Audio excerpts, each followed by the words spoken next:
Special request to move up people to I control know, I just, speed. I started graduation, there were 70 people. Gee, We're doing aggressive driver. I feel like that too. So, When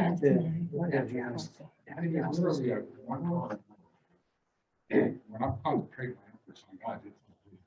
Talking about Brain, food. means on the street. Talking about food. yeah. So Brooke, can you hear us? Basically, you live there. There's no other reason to be- Yes, I can hear you. And we can hear you. Fantastic. Good evening. Hey.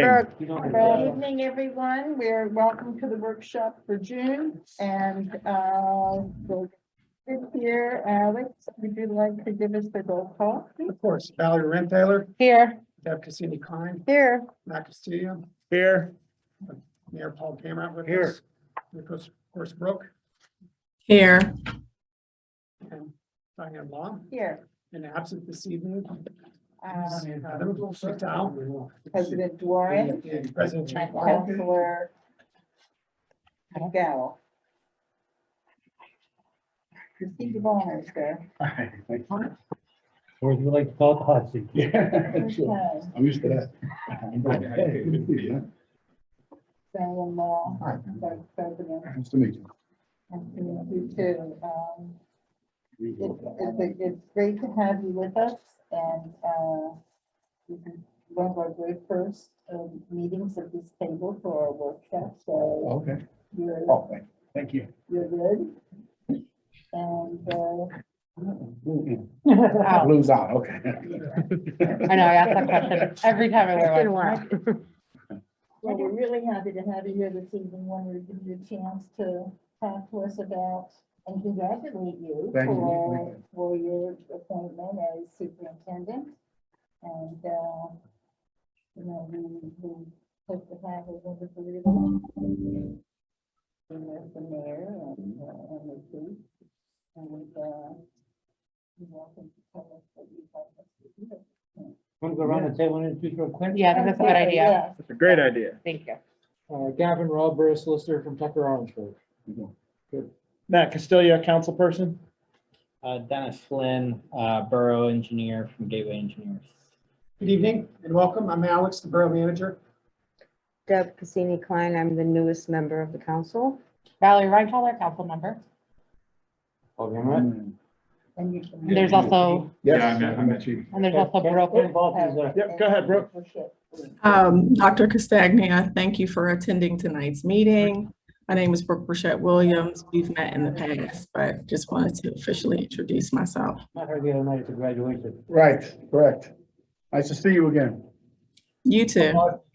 I thank you all for inviting me. I want to open up lines of communication with the boroughs as much as possible. It's hard because you have so many different boroughs. I never saw anything. I don't know if anything like this exists anywhere, to be honest. But we did get the chance to meet with the chiefs, and we have another meeting planned for August. You obviously have a high school in your borough, so you probably have the most action of any of them. And so we want to have that, line of communication because we're both facing the same issues, I think, on a lot of levels. From the school standpoint, if you have the ability to attend by Zoom at the June 22nd meeting, we're going to do a final budget presentation and also like almost a State of the Union address to the public and outline the resources for the students that we have in place for the next school year, along with all of our new initiatives and some goals. So we want to make that plan public in June 22nd. All the administrators are going to participate.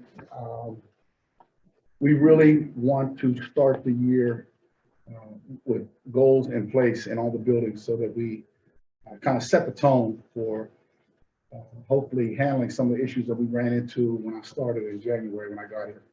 I think they're pretty widely publicized, so I'm sure you know what we're facing as far as our needs. School safety and security is a priority for us right now. I met for 2.5 hours today with our team about some initiatives that we want to put in place. I don't really want to announce them until we do them because if I went public, I'd kind of be embarrassed on some of the some of the things that we found doing our own little research inside the building. So it's just if you don't monitor something constantly, things loosen up. So at the August meeting, all these fixes that we're working on now, we're going to announce and publicize to the community to make our buildings safer and more secure. It's a big push at the federal level to put the funding in necessary to beef up security, have armed security at the buildings. So the federal government really doesn't, the federal education budget is minute compared to their budget. They put it all over on the states and locals. So it's nice to hear from them that they're going to chime in and try to do something across the country to address that. And that's something we all know. I hope it's not just talk now, because it seems like after a shooting, you hear all this stuff and then it kind of lulls away and then something happens again, right?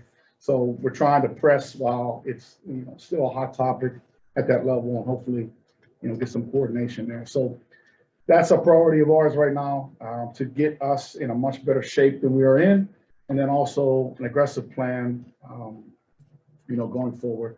We met with Pedro Zavala, who is our Director of Safety and Security. He's actually going to be named into that title the 22nd of June of this month, and he knows all the police and works with them, and he's taken over like a resource officer type role, where he can handle all the citations for summary offenses and things like that. And so we wouldn't have to, bother the police departments with those little stuff that we get deal with. So the other thing I'm really excited about, we partnered with Vex Robotics. It's the largest global STEM robotics company. And we have a K-12 STEM robotics curriculum for all students, not just gifted and not just certain classrooms, but all students will have this K-12 program in place in the fall. So we are really diving in full force with our entire teaching staff. And then there's a component of it that will roll into what we call Opportunity Camp in the summertime that Mr. Wilson runs. It's very successful. 300 students involved in that for next summer. And we're currently working with Robert Morris University to have a college and a high school computer science program added to it in 2 years. So it would be a full continuum K to postgraduate robotics. So that was something we really tried to work on quickly and to get it in place. So those are probably our two biggest priorities, is figuring out how the heck we're going to get this K-12 done before the first day of school, and all the safety and security measures. So that's where our time will be through June and July. Does anybody have any questions for me about anything wrong with the district? I do, actually. Sure. Once this is in place, are there ways you can let the public know? Because sometimes you hear about bad things and there's so many good things happening that especially the robotics. I mean, we could go a long list of the great things that happen at your school, your drama program, but is there a way that you're going to be reaching out to news organizations and let people besides all of us and in the community know about it? Because I think that's important. Yeah. So part of our plan for next year is more of like a business marketing model. We can't rely on the news, because that was one push we started in February, and we put 10 stories a week, positive stories a week, and they didn't run any of them. They only cared about.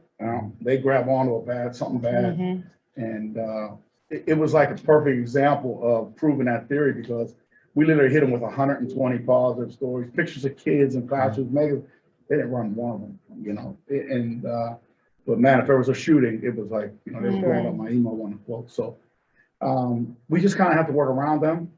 They're too close to you, so they just jump on so quickly. They jump on anything that happens. So our marketing approach is, I like the old school hold in your hand newsletters. And we want to do one from the district, and it's not that much of an expense. We priced it out.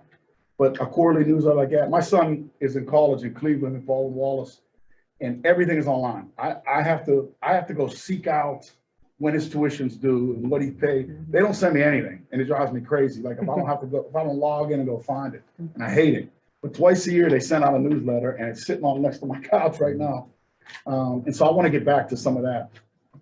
So we do have in place for 4 mailers a year that we hope to publicize some of these good things we have going on and programs. I mean, I came from Les Mifflin 13 years. Woodland Hills has every program I wanted to buy when I was at West Mifflin. I was like, you guys have everything, you know? And I didn't know about it. And I was, you know, in education right down the road. So we definitely haven't done a great job of publicizing the good things that are happening. So the newsletter's one. I don't know if you saw the video ad that was made from the musical. Really nice. It is. Yeah, Yeah. a friend of mine did that, and I had him come in and we're just trying to like more creative things, you know, to kind of advertise. Where that got shared.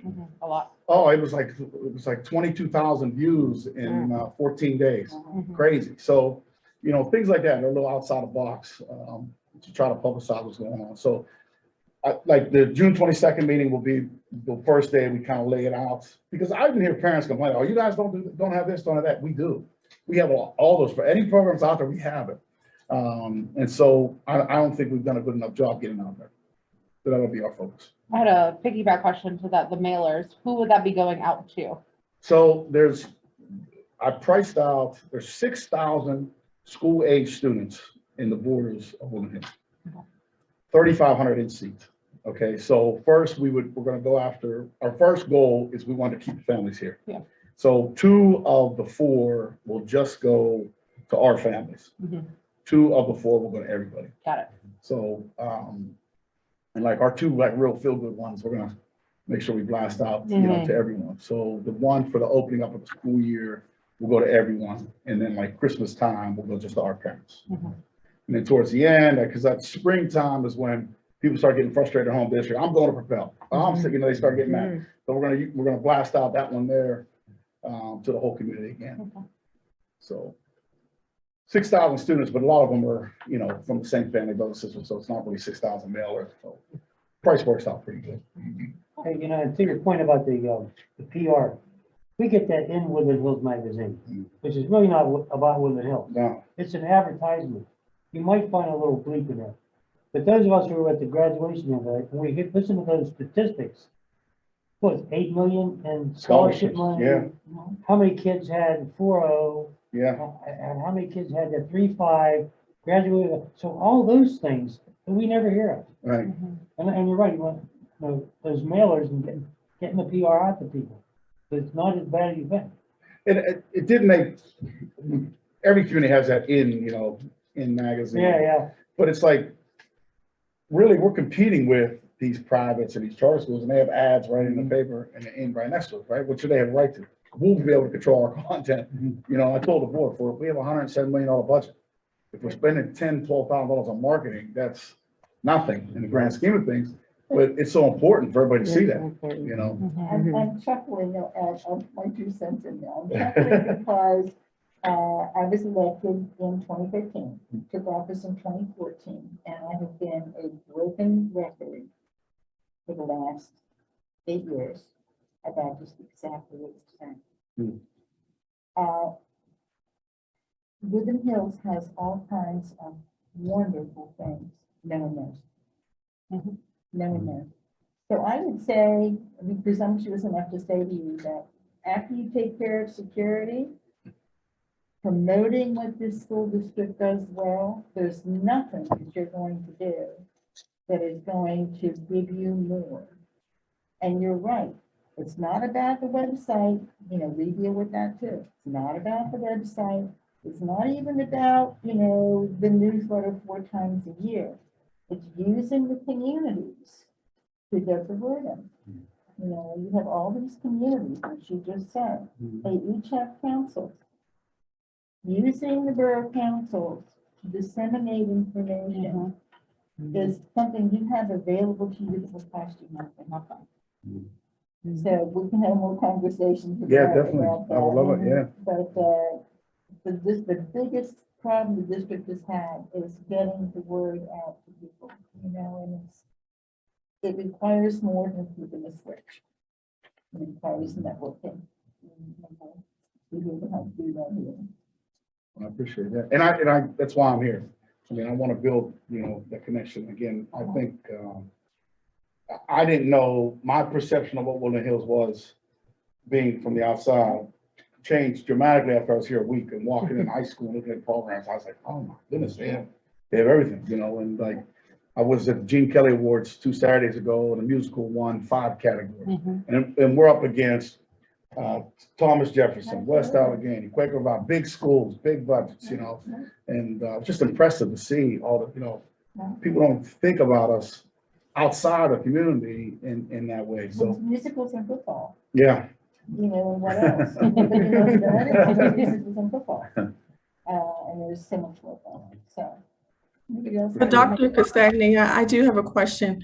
You know, outside of the musicals, can you kind of speak to some of the programs that are offered in the district?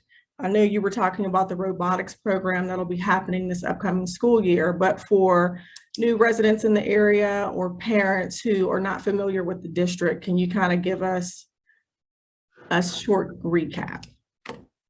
yeah. I mean, programming wise, we are as progressive and aggressive as any school district around. Next year, based on our course catalog, we're going to offer 16 AP courses, which students can get 3 college credits per course. You know, you're leaving high school with possible 48 college credits, which there's no one around us even close to that at the high school level. I think Westman had 6. I think Ellis School, which is a private all-girls school in the city, is the only one that has more that I was able to locate. So that's something we're very proud of. I think the programming wise, what we have more than any other school that people probably don't understand is we have so many community outreach programs within the school for kids that are having trouble or kids that go through trauma or you know, families that are victims of violence.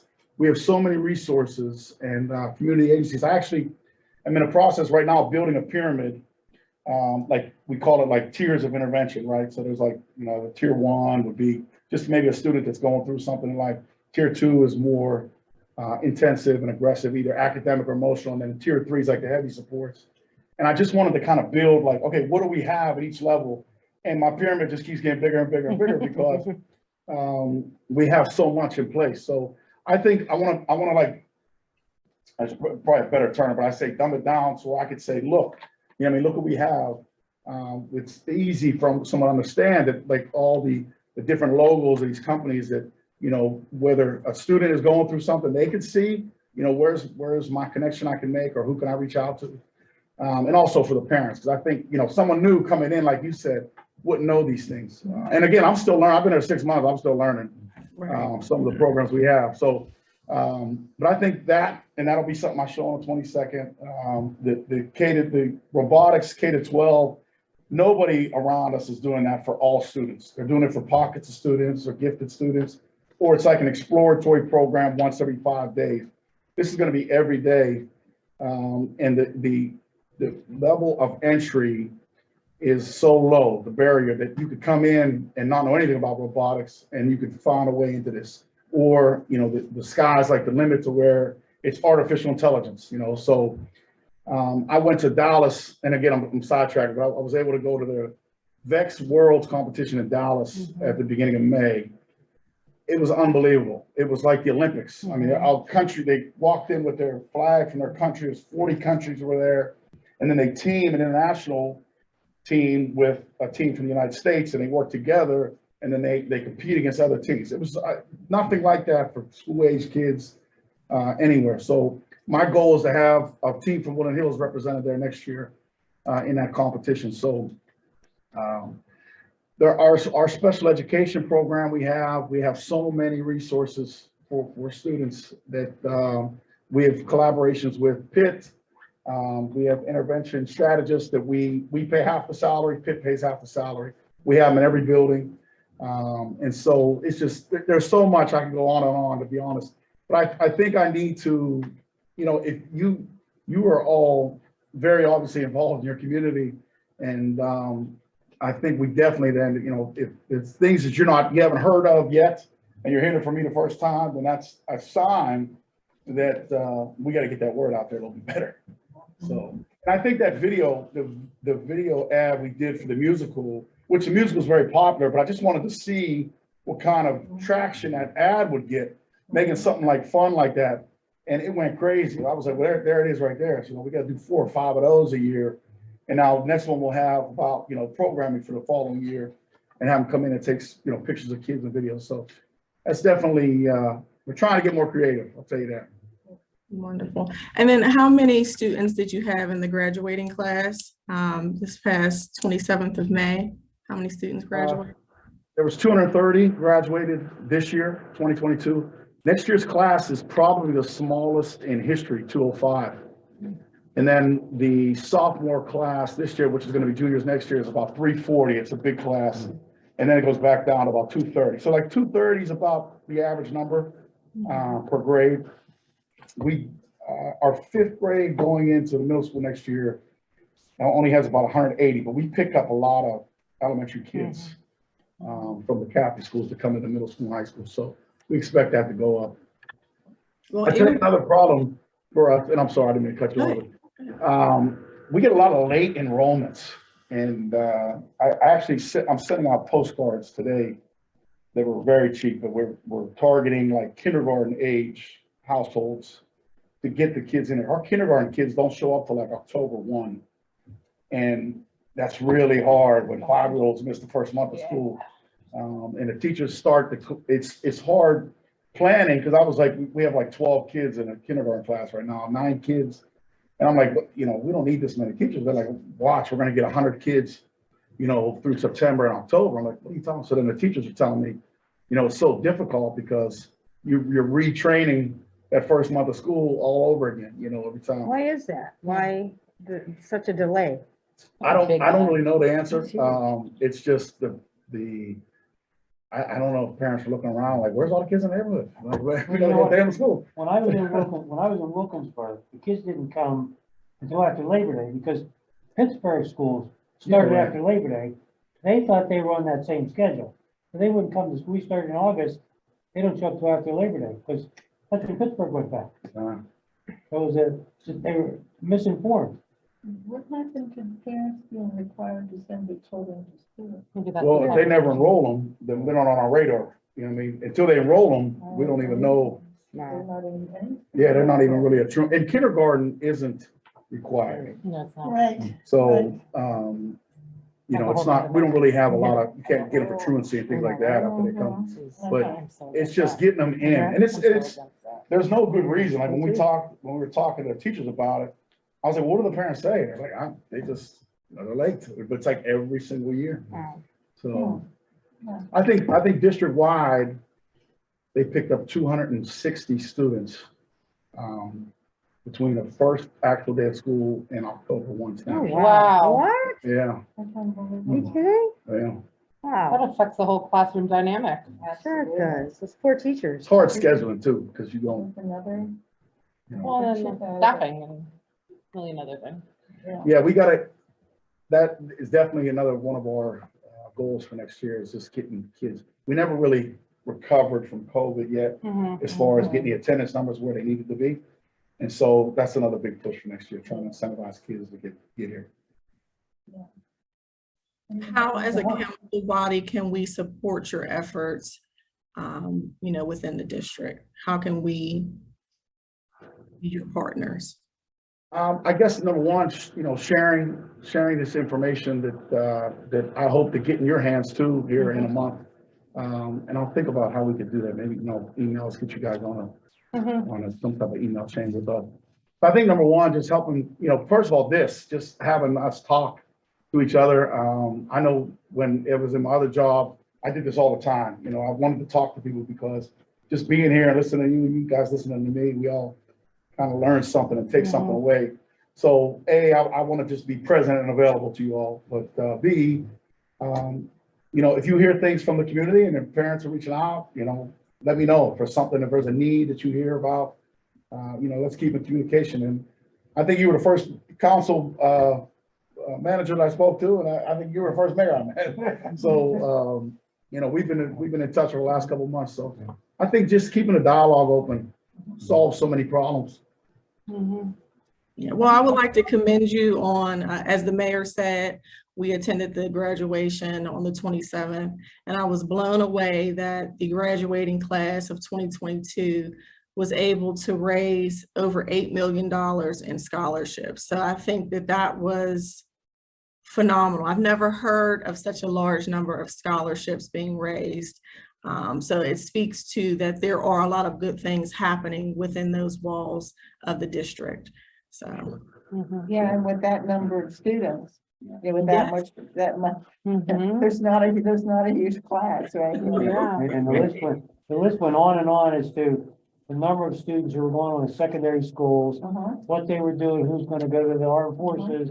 It just went almost every kid. That's amazing. the number of students that were able to maintain a 4.0, the number of students that maintained a 3.5 and above. I mean, the numbers were just, things that we don't hear and that we need to hear as a community that I think will give us confidence that the school district is doing something right. Communication, yes. Hey, one other thing too, now, we met a month or so ago, the chiefs from Swissville, our chief here, we sat down, we met and talked over with Diane and some other people in council. Is there anything else the chief can add to what, some of the things we talked about, is, what direction we're heading with? Well, again, we want to be less of a burden to the police department. And I think that the chiefs all have a good relationship with Mr. Ballas, and we're trying to figure out what could our role be, what could we do better inside that, we're not calling police into the buildings, and what could Pedro take on as a resource officer role, to kind of better define that. So again, it all goes back to us talking and communicating more, and having that plan. I will say this: this month is when he's supposed to be board approved into that role. He had to get something at the magistrate approved, so he could write citations and all the summary offenses, things like that. So that's everything we talked about that day is moving forward as we plan. And my initial reaction to him was like, he's the right guy for that job. I don't know how you were the chief of it, just the way he talked and. Oh yeah, Pedro has a presence. Yeah, What I mean? When he walks into a classroom, Yeah. he definitely has a presence about him, and he has relationships built with a lot of our families. So when something happens with a student, he knows the mother, the brother, the sister, and he goes to the house. He's the first one to go straight to the house, and he says, "I'll go over there, I'll head it off." And so, and he's compassionate and firm. So he takes the time to sit on the couch and talk to families and find out really what's going on. And there'll be time when he'll say, "Hey, I don't think we should do this. I think we should back off a little bit and maybe continue it for 90 days and see if he has a chance to behave himself, do what he's supposed to do." So I definitely agree with you. I think he's the right guy. I think at one point, we were getting a report from maybe the president of the school board, as an update, Update, yeah. what was going on. Oh, get up. Okay. So maybe we can continue getting Yeah. those reports. Well, I had mentioned earlier, I think that the various municipal governments communicates directly with them, through fact sheet, that's what's great, that's going on. There are all kinds of things like that, but that's using the structures that are already in place, using them as a conduit. They all have newsletters, they all have websites. So that would be my recommendation.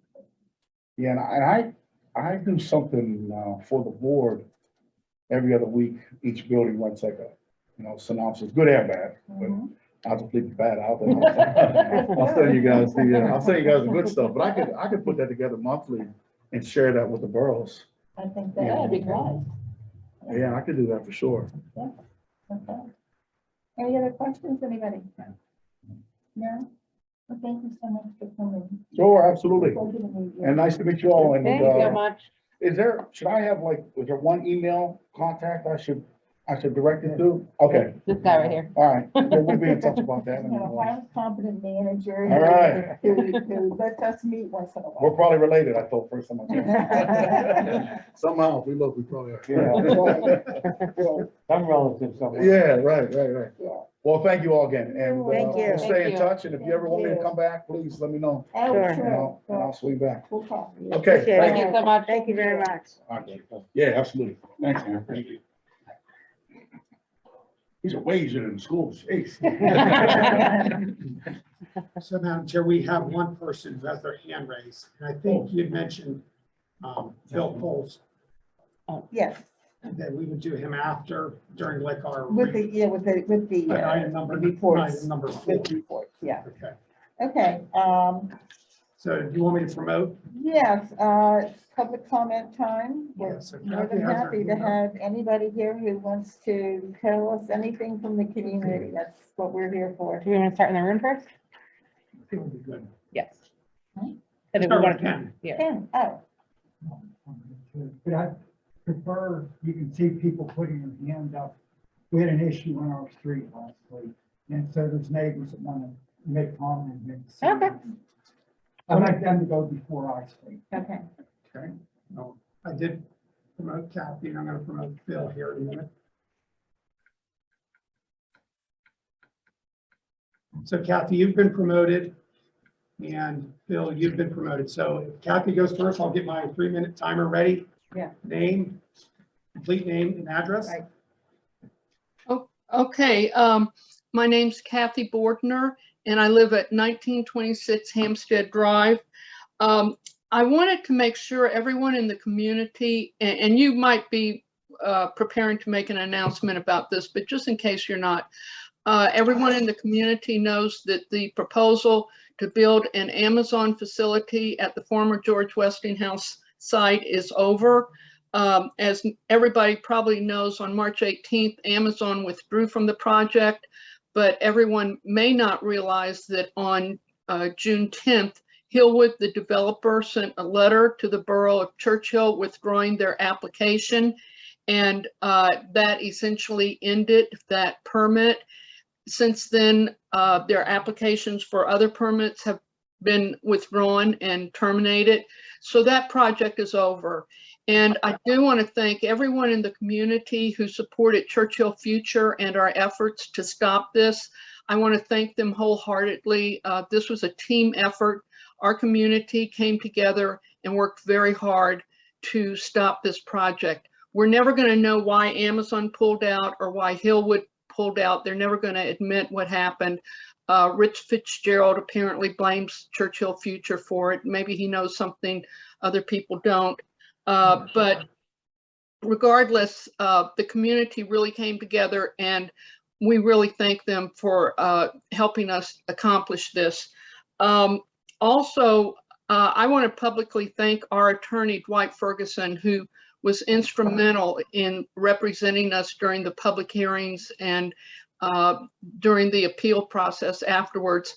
We're going to be bringing him a very, very small token of our appreciation. And I'm going to have a thank you card. Anybody in the community who would like to sign that thank you card to thank on their own behalf, Mr. Ferguson is welcome to stop by my home tomorrow after 12:30 in the afternoon to sign it. You don't need to be a member or part of Churchill Future. Just come on down and sign that card. And we're going to give that to him.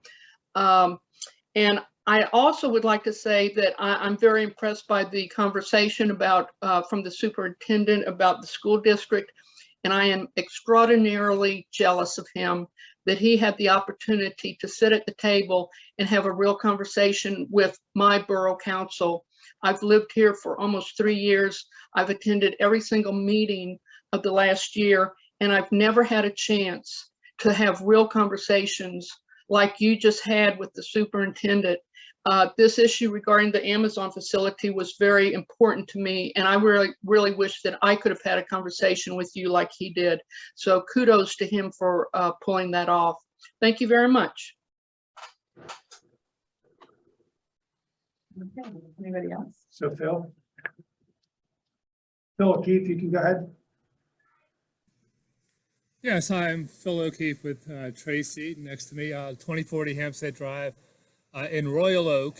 And I was awoken about 7 o'clock last Thursday to 1, then 2, then 3 pretty big tree removal trucks coming into the neighborhood. And they were attempting to take down an oak right across the street, and it's probably right back there somewhere. And I was under the impression that there was an ordinance passed by the council that Ken and Ruth Ann Balke had worked on to not allow that to happen.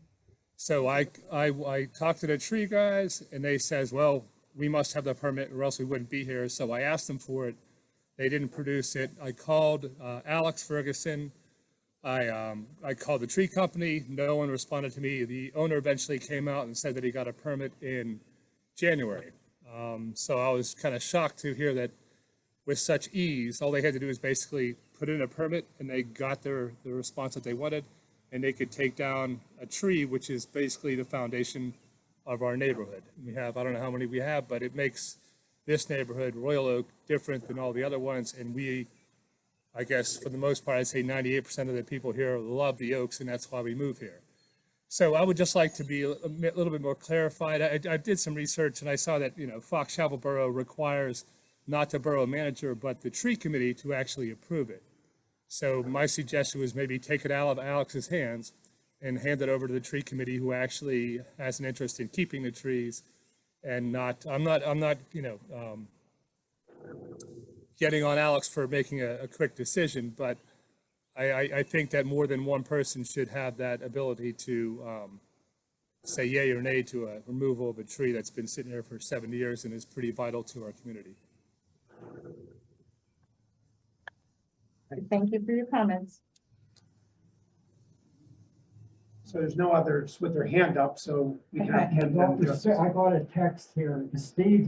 They see that their hand's in, but somehow they're not letting it in. Dr. David Steed wanted to comment too. Right here, Steve. Steve has been promoted to a panelist, or is getting that offer. So you want to accept that, please? Okay. So they'll see on their screen at home that they need to accept it. And if they don't accept it, then they don't get promoted. You guys have all kind of been through this with your regular computers.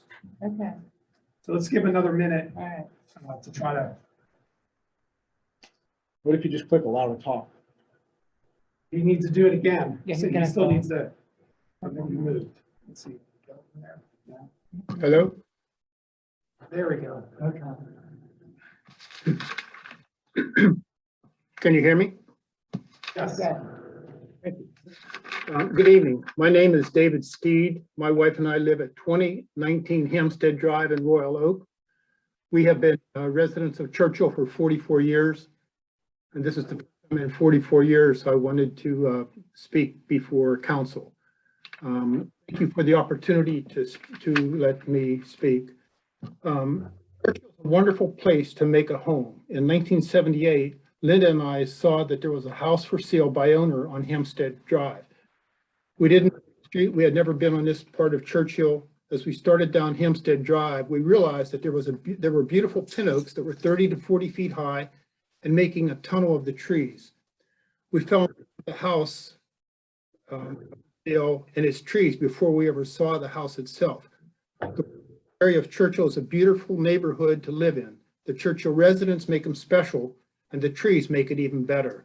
Ken Balke lives 2 doors down from me. Linda and I hope that there is a way to keep our trees, be safe, and continue to see Churchill people, owners, walkers, runners, and continue to enjoy these trees every day. I ask Borough Council and the Tree Committee to please help us keep the Royal Pin Oaks in Churchill a treasure for all. Thank you. Thank you. Thanks for your comments. Anybody else?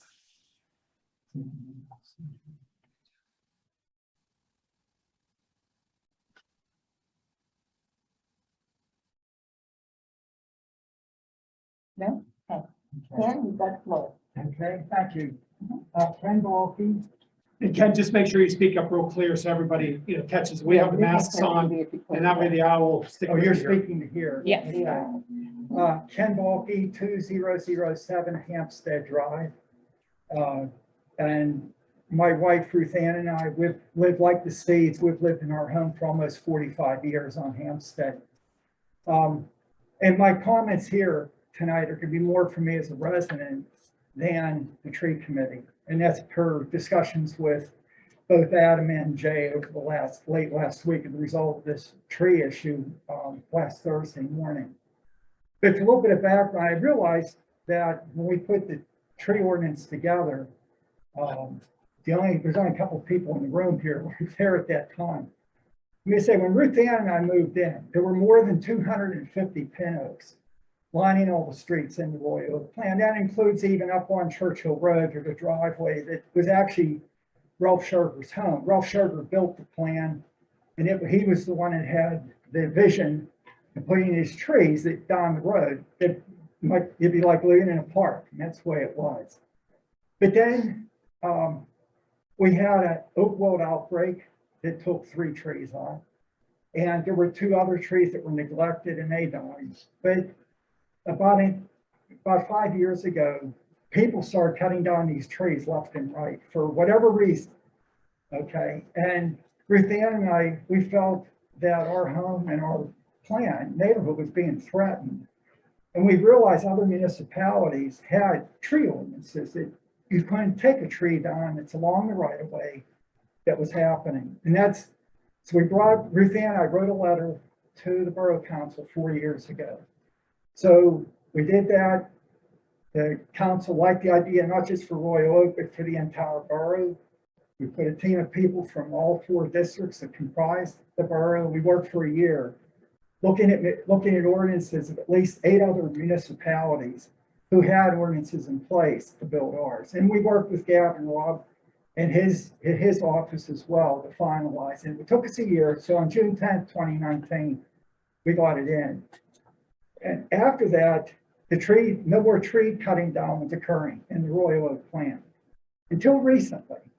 Early this year, we found out the private drive on Churchill Road is actually not in the right of way. And 2 homes have removed 3 trees each. So 6 trees have come out in a real short period of time. But then last Thursday morning, Ruth Ann and I just come back from Colorado. We were sound asleep. We get a call from Phil, who's frantic that a tree in the right of way is being taken down. I didn't know anything had been approved to do it. And I won't go through the decision behind there. We'll discuss that later. Here's what got me very concerned as a citizen. If you look in our borough, look how many streets have had trees removed, not on the right of way, but in the law property. Nottingham Drive, Garrick Drive, this road along Churchill, the private drive along Churchill Road, Thornberry Drive. So what's happened is once one neighbor starts taking a tree down, next neighbor, oh, gee, I'm going to take mine. So we've had, this is since the ordinance got issued, we've had. Ken, I think we're at the 3 minutes, just if you can finish Okay. up. So my concern was we're going to be taking this up with the climate committee, and we're saying changes do need to be made. Thank you. Thank you for the comments. Thank you, Ken. Just let me say that this year in January, when the board was reorganized, our council president appointed Adam McDowell to chair the first climate action committee in the history of the borough. Part of the reason, a major part of the reason for that was that the tree committee would have a committee of the board to work through. So Ken knows that from this point forward, the recommendations regarding trees or anything else having to do with climate issues will go through the Climate Action Committee. So we'll look forward to seeing what the committee does, and on many fronts. And Ken, thank you for coming to visit with us. We'd love to have you as always. Okay. Can I'd just like to comment too and say, I didn't say it before, thank you, Ken, for, your work on that committee, as always. Absolutely. It's been a long time. We've had a couple of difficult years here, all of it. Okay, the minutes for the May 2nd, 2022 and May 9, 2022 minutes are in your binders. Does anybody have any questions or corrections for the minutes? No? Okay, then we'll act on those next week. Now we get to the various agency reports, and we're very fortunate tonight that we have Bill Coles with us. Bill is Churchill's representative to WPJWA, and he is on the board. And I'm tickled to have Bill because I don't know if we've ever had Bill at a council meeting. So is he with us? There he is. Hi, Bill. How are you? I'm doing well. How's everyone? We're good. Thank you very much. Thanks for coming this evening. Yeah, absolutely. Thank you for the invite. Good. Well, what's going on at WPJWA? Yeah, so I just wanted to introduce myself or reintroduce. I see a lot of familiar faces and some new. Again, yeah, I'm Bill Coles. I'm the borough's representative on the Wilkinsburg Penn Joint Water Authority Board. This August will be my 6th year on the board for the borough.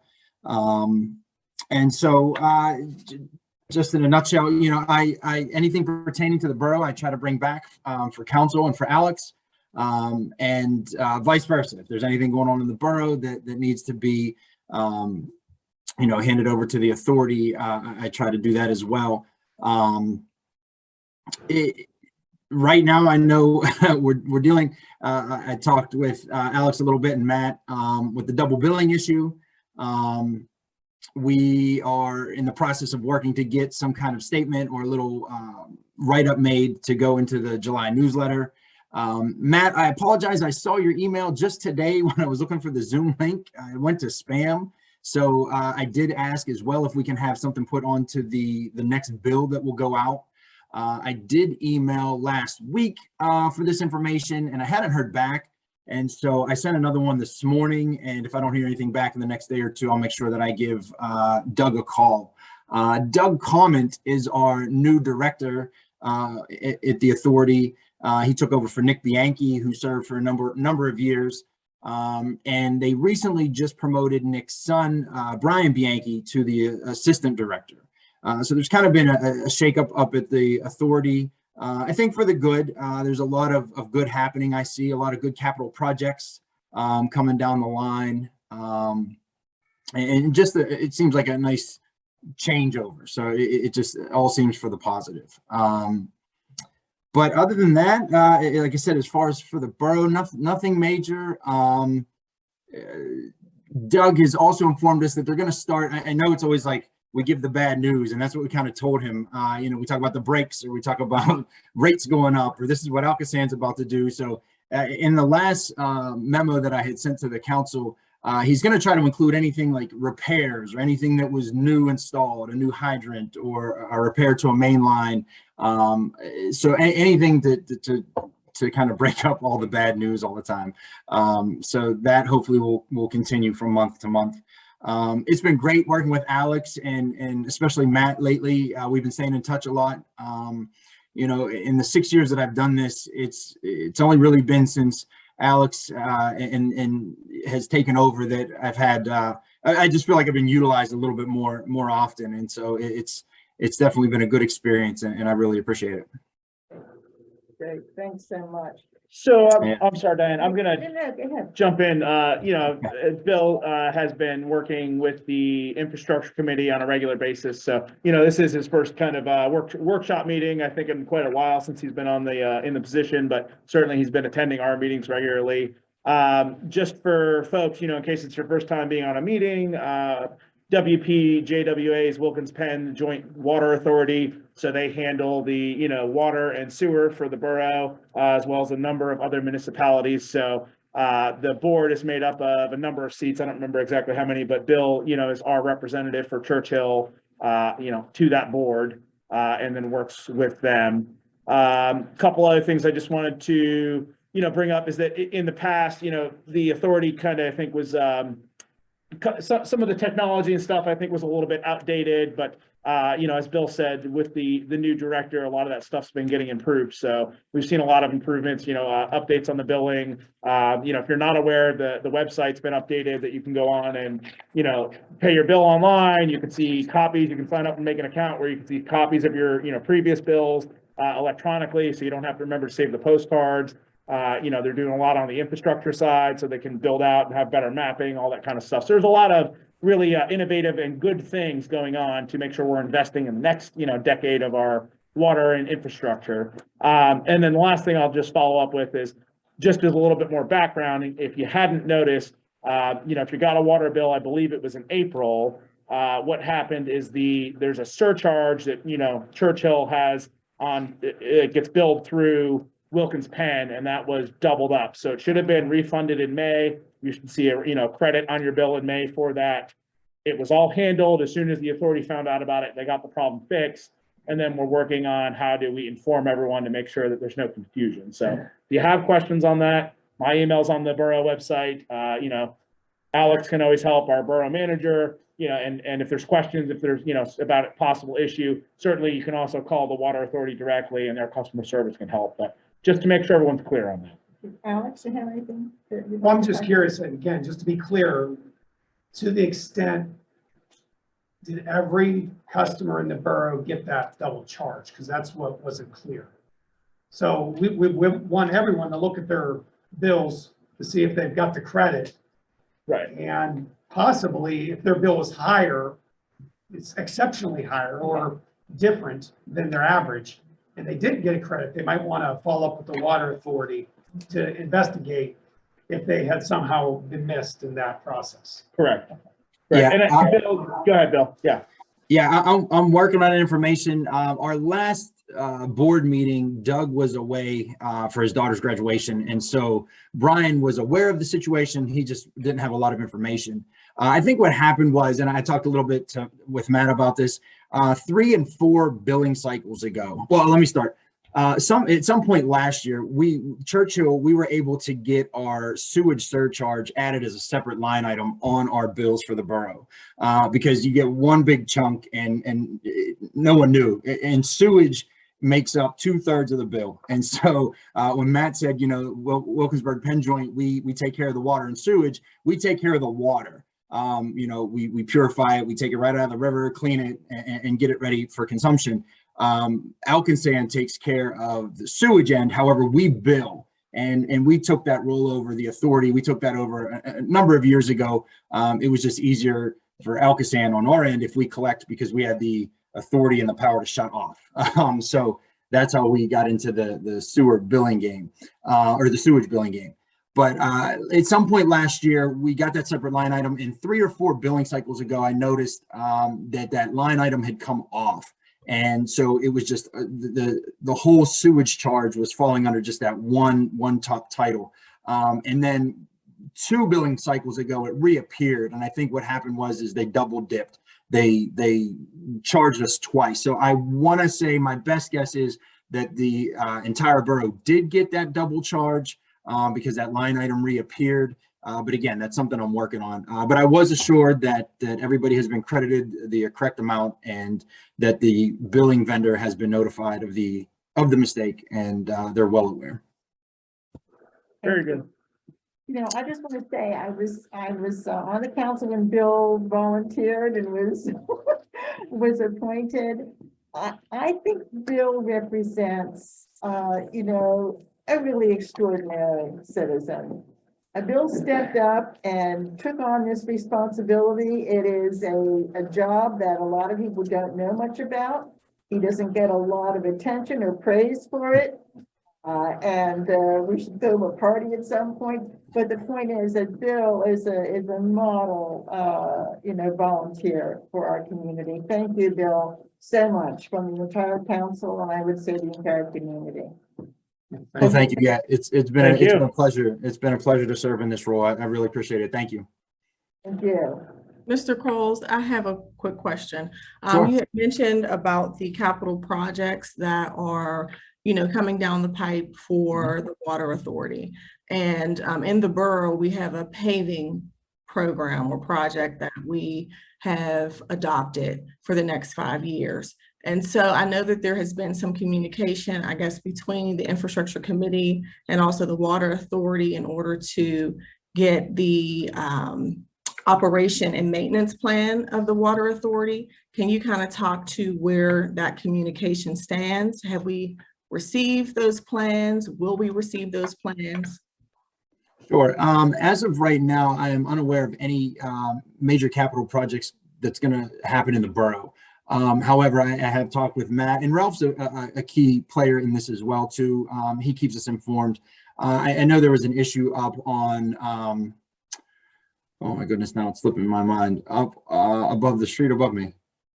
The gas Garden company. Terrace? Garden Terrace. Thank you so much. Geez, Garden Terrace. The gas company had come in there, we repaved, and then the water company came right behind them and tore it all up, and then we had to repave again. So yeah, we do try to stay in tight communication with those plans. I know I talked to Matt, and he gave me the name of a few of the streets that are on the paving plan in the near future that I passed along to the authority so that they're aware, so that if there is some type of work or a break that takes place, they can kind of coordinate a little bit better with the borough. So that, and I know a lot of times they'll split the paving cost if they can. Again, the technicalities I'm not quite sure of, but I try to keep the authority well aware of what we have coming down the line as well as paving in terms of paving. Okay. Yes. Okay. Anybody else have any questions? No? Okay. Thank you again, Bill. It's always great to see you. Thanks, Bill. Thank you. Yeah, thank you very much, everyone. Have a great night. Okay, we're on to number 4, the various staff and agency reports. Any of those reports would be in your binder. Is there anything else, Alex, that you'd like to cover in any of this? No? I had 2 questions on the reports, or I guess areas of discussion and for thought maybe for next week. On the tax collector report, is it possible, and it may not be because, we switched tax, I believe it used to be Dennis and now it's Danielle, but how we're comparing like year to year on our collections? I didn't see anything on that information. Well, I assume that would go through the finance committee. A Yeah. question like that. That's why I want to bring it up now, though, Okay. just so we're all, thinking about it, and maybe there's a way to address that or ask, or maybe I missed it. Okay. The other thing I'd say is, check your binders if you did, if you missed it. BIU, through the infrastructure committee, building inspections and underwriters, used to kind of give a longer, more disparate report. And Alex has been working with them to do a better summary sheet. So we got like a 2-page summary, which I found very helpful to be able to quickly glance and see kind of where we're having permit issues, that kind of stuff. So, make sure you're looking at that. That was helpful, and we'll try to continue to do that, I think, right, Alex? Yeah, reporting is key, right? It's communication. We could do all kinds of great work, but if we're not sharing that with everyone, then, yeah, so we'll continue to improve and look for feedback on what you want to see in the binder. Getting better. Absolutely.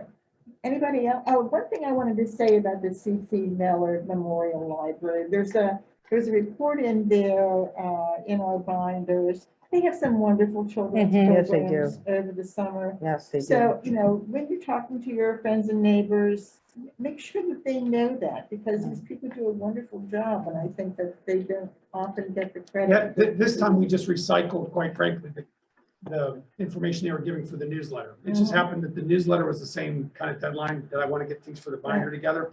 So hopefully when the residents get the newsletter in the beginning of July, they'll see all those programs. But the best thing to do is to subscribe to their thing, like them on Facebook, and you'll get all the great information that the library's up to. Okay. Anything else under staff agency reports? No? Okay. Let's see, going down, we have the different committee reports that are in your binder.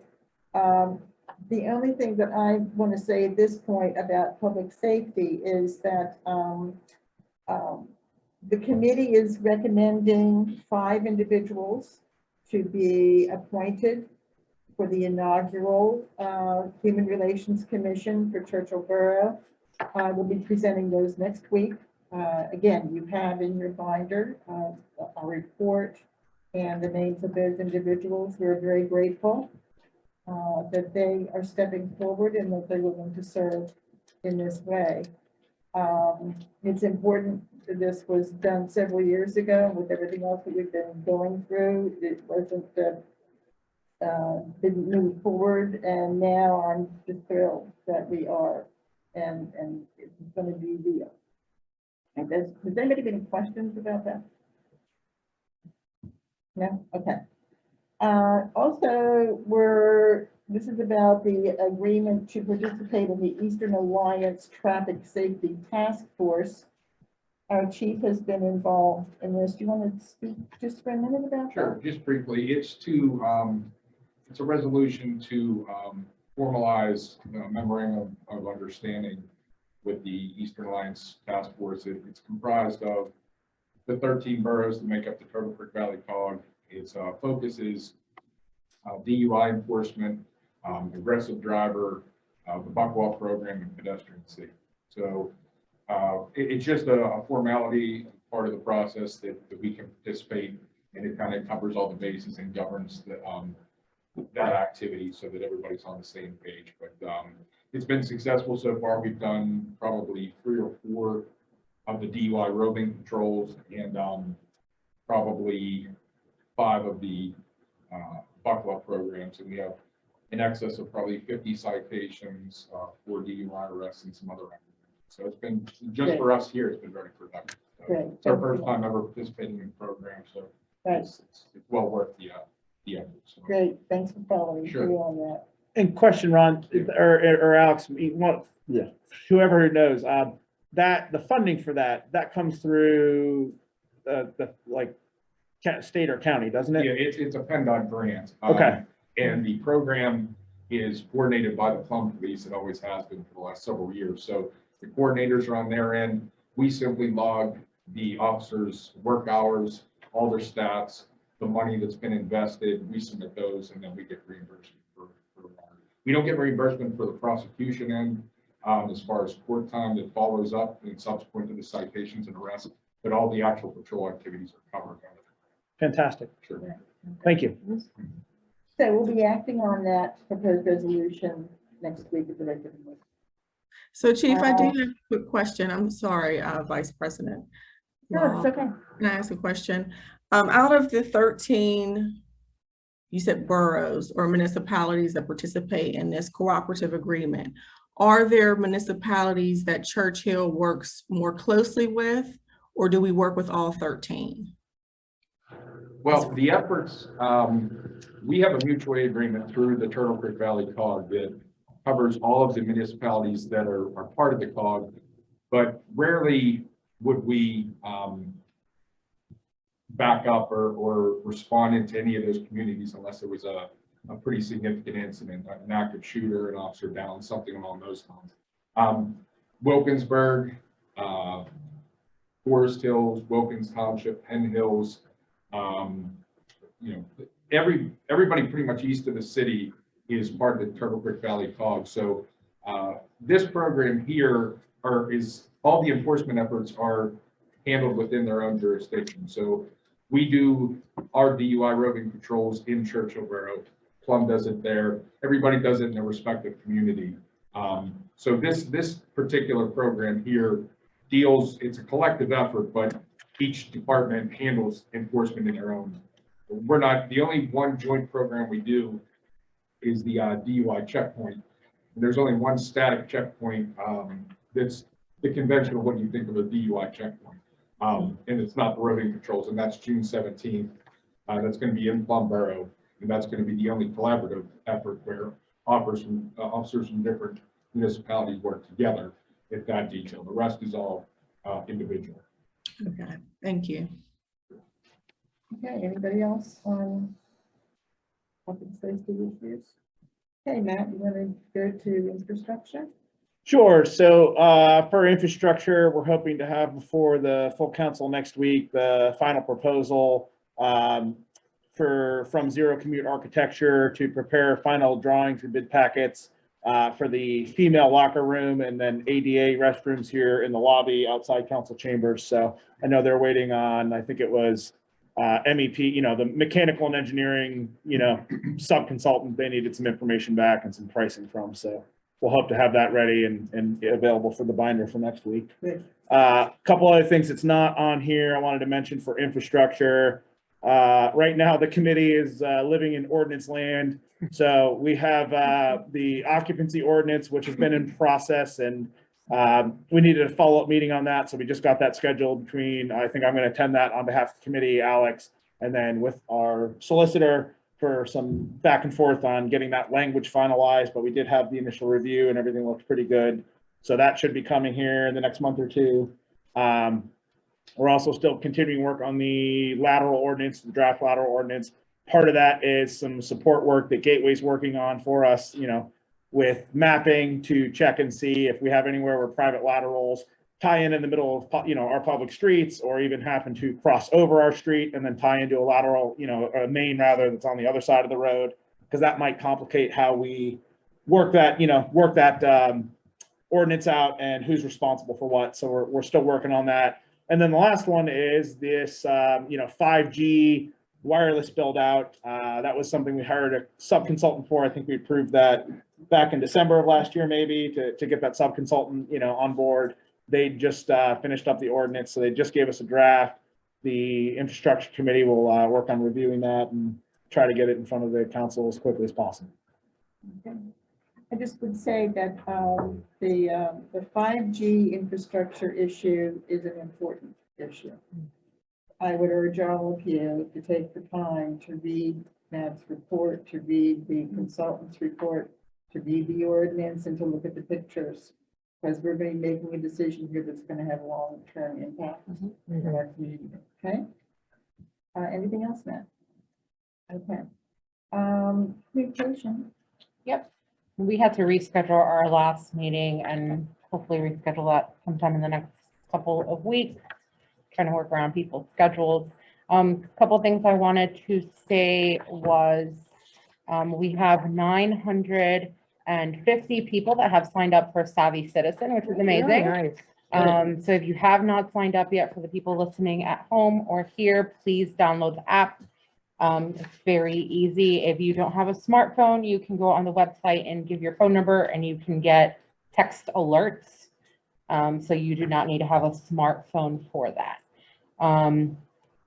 Also, the summer newsletter will be coming out in the beginning of July, so please keep an eye on that. There'll be a lot of important information on there. And another thing that I want to bring up is the Church Hill Fun Day Sunday that Deb will be talking about. Yes, the Recreation Board met, we met last week, and we're doing, I guess you'd call it a bit of a scaled down Churchill Community Day, and we are calling it Churchill Fun Day Sunday. So anybody out there listening, it's going to be, excuse me, Sunday, September 28th at the St. John Fisher grounds there. We've had some meetings with them. Much more details to come, but for right now, food trucks, games for kids, music, great way to meet your neighbors, and most importantly, probably no Steeler game that day. So there's nothing else for everybody else to do. So we think this would be a nice community day to bring everybody together. And again, like I said, much more details to come, but we are excited to move forward with that. That was September 25th. I'm sorry, did I say the 28th? I meant the 25th. I am so sorry. Sunday, the 28th. I don't know, I was 25th. For some reason, the 28th is stuck in my head. Sunday, September 25th, most likely, I think we're still working on the time, but most likely 12 to 4. And again, we will have more details on that. Any volunteers out there? Oh, yes. Yes, and we will be looking for volunteers to help set up, run a few games, what have you. If you feel you have the time and would like to do so, contact any of us, and that'd be wonderful, because it will be a big group effort, but we really want to do this and pray that the weather works with us as well. So Thank you to you and the rec board for coming together and making this happen. yeah. Do you know approximately how many volunteers you'll need?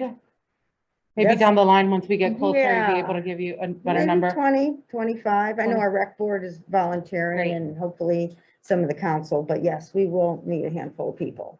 Oh, Yeah. publishing the names of volunteers. but- Yes. Yeah, I see nothing wrong with that. Mhm. Yes. Anyway, anything else from communications? Nope. Anything else I missed, Alex? Okay. Climate action, is anybody going to speak for Adam, or is that Matt? Sure. Oh, Go ahead, I mean, after you. we're really focused on the solid waste contract. I mean, the 5-year agreement with Waste Management is expiring at the end of this year. In order to re-advertise and bid, whether they are the vendor of selection or another vendor comes in, we really need to get this published in July, August, so that September we can get bids. If it's Waste Management, there'll be a different rate structure coming January 1 for the years after. If it's another vendor, there'll be a different rate structure and a different vendor. So stay tuned, but we're really focused on that. We have at least 1 or 2 more meetings with Michelle Nestor, who we hired to help us, and then hopefully be able to get those to Gavin for one final blessing, and then get them out on the street for bidding. 2 things I want to say about that. One is that, again, it's important for the public to know what our restrictions are with respect to which company we can contract with. And it has to do with the bid level. And this is not something where we can decide, gee, we think we'll just give this to these people. There are rules about this, and the borough has to follow those rules. So that's the one thing. The other thing is that the bid specifications are in your packet. And I think it's helpful for you to go over that and see exactly how involved this is and why the committees have to spend this amount of time on it. Mr. Mayor. Well, we don't have any right now. We'll teach the third report to me. We'll have those statistics for you next Monday. Great, thank you so much. All right. Updates on the council and staff issues for discussion. Alex. Well, I mean, we mentioned the ordinances. Now I could share the screen, but I didn't get ahead of ourselves quick enough. The 5G isn't up there yet, but the lateral ordinance, the occupancy ordinances are up there. Right. They're in draft form. They're not final forms, but at least we're trying to get out ahead. For those who are interested, many of you have become quite familiar with the Ecode 360 environment and how to find things. You can simply enter it into the search bar, but if you look under the legislation tab, there's not only the adopted legislation that we've done recently over the last couple of years, but the draft ordinances are up there for review, so people can get a head start. The lateral ordinance is really a pretty big deal. It's very important environmentally, but people need to understand if they're looking at selling their homes in the next few years, if they adopt that ordinance, they'll want to think about what the implications are for that transfer of their home. But at the time of transfer, the point of transfer is when we want to address if there are problems. There's infiltration in the lateral line, the sanitary sewer line, that's getting addressed at the point of sale. And hopefully, therefore, it gets just absorbed in the cost of that transaction instead of the alternative, which would be let's inspect everybody's laterals and just give everybody a lot of headaches without that benefit of sale. I'm thinking we'll probably be in a position to put details about this in the newsletter in the fall. Would you think that that should be? Well, I mean, not yet? if you authorize in July or August, time to advertise it. We have meetings and so forth, but just like with the tree ordinance and so many other things, it's education, education. The mayor hands out new resident packets, so we need things about the trees. We need things about different ordinances in the borough, how to take care of your garbage cans, all that stuff. So yeah, boy, education is going to be key. But I think what we're talking about now is before the council adopts, that a lot of people get their eyes on these drafts. Yes. And can begin to input for us. But once they're adopted, we'll have to do a lot to make sure people know what's going on to comply. Absolutely. Yeah, I mean, I think it's going to be very important, but I also think, given everything that I've seen, it is very important for us to do this. Both for the homeowners, home purchasers, and for the environment. So I look forward to our education program. So on the education portion, I'll just mention that, I was reading a bunch of stuff on this and draft lateral ordinances and, stormwater infiltration, all that kind of stuff, because I'm a nerd, I guess. But it kind of shocked me that, in a borough of our kind of typical size, where you have a bedroom community like we are, I think it's around, 50% of the pipe that is going into our sewer systems and, is actually privately owned, because it's the lateral from people's houses into the system. So, we think about tying it into wet weather and what all goes down to Alcosan, and that we're, trying to reduce all these flows so we don't have raw sewage moving into the rivers, all that kind of stuff. We can do so much with our camera inspection of our pipes and fixing those and lining them and everything else.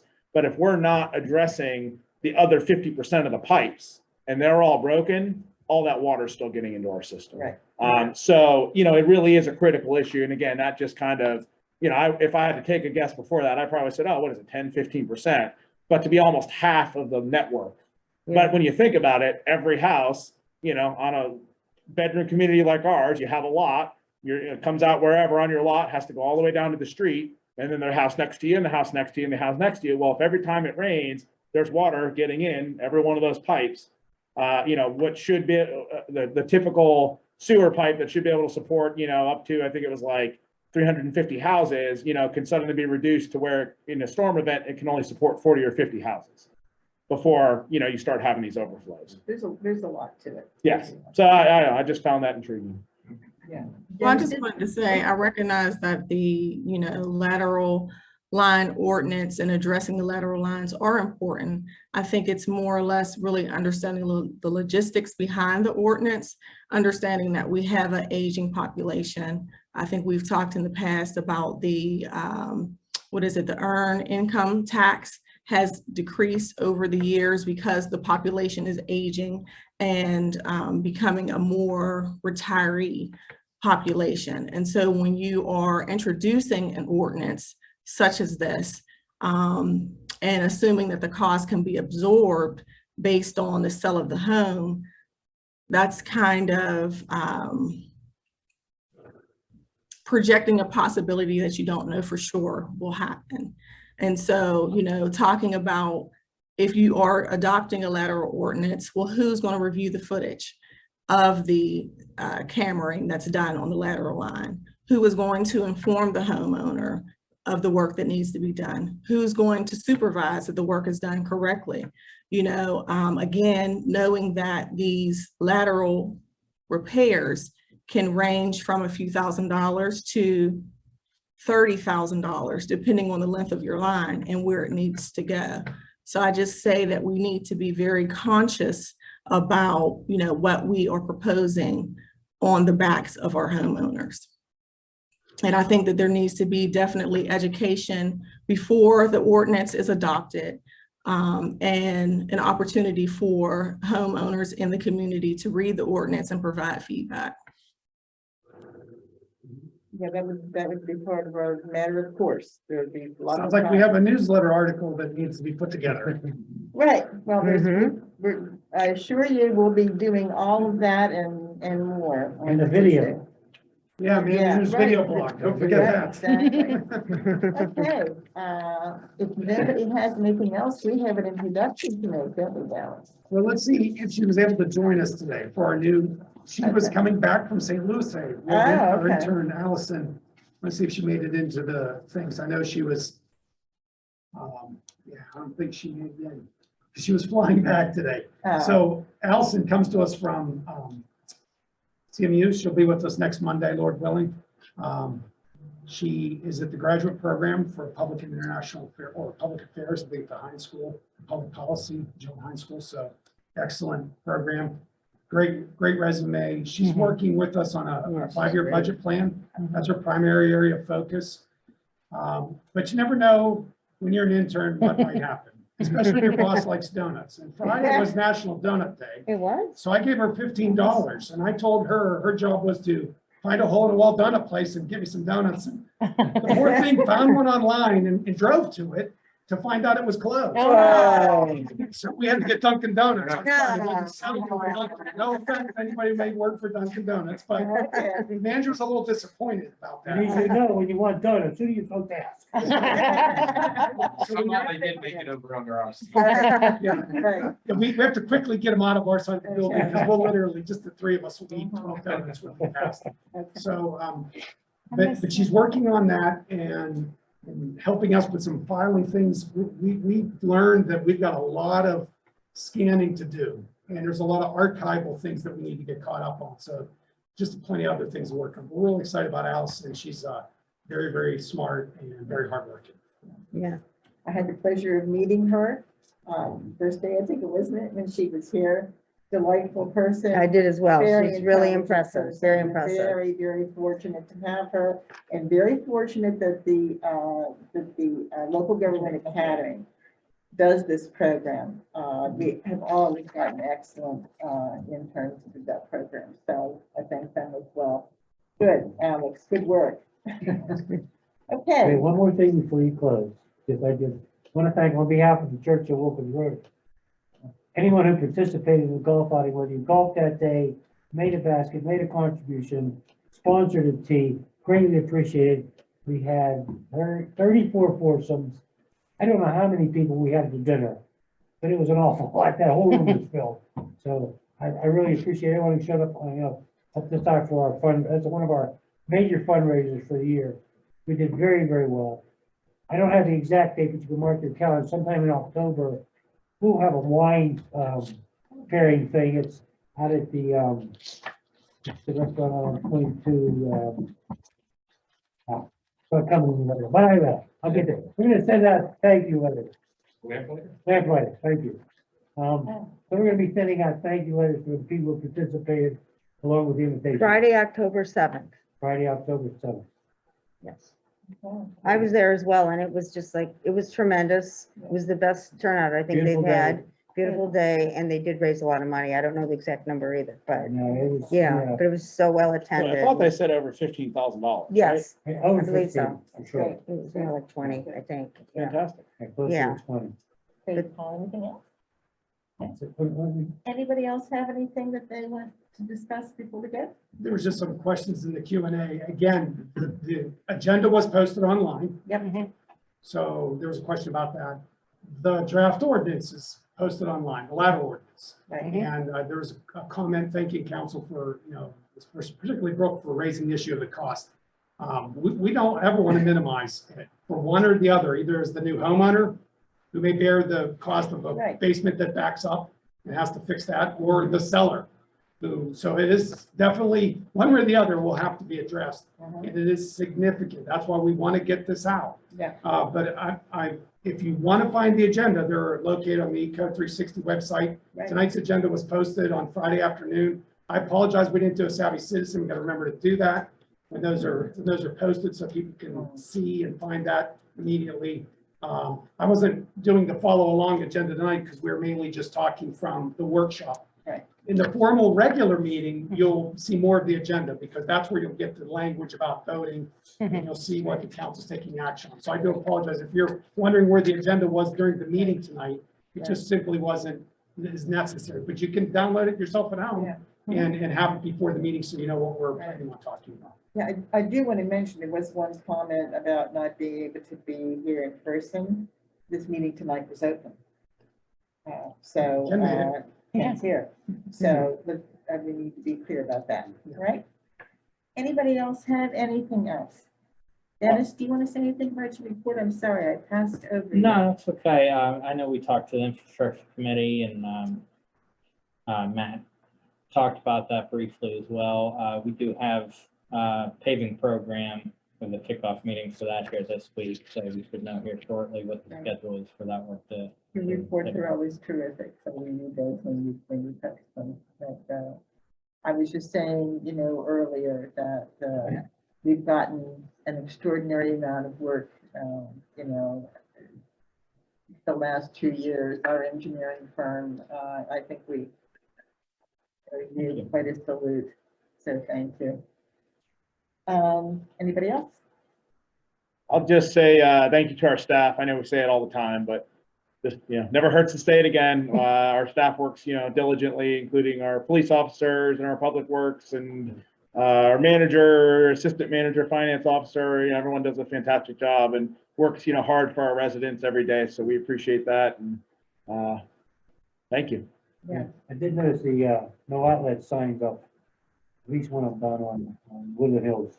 Right, so I Yeah, the know, goal this summer is to everywhere in the borough where there is a no outlet road, a situation where the road dead ends, to get appropriate signage.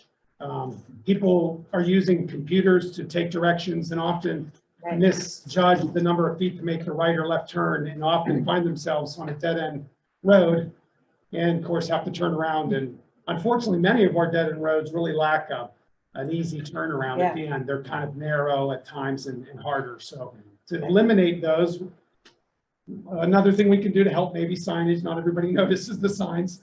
but we're trying. Okay, Yeah, just one other thing too, while we're talking about the signs, people's addresses on their houses. I was out again the other day, Yeah. making some deliveries of the welcome packets.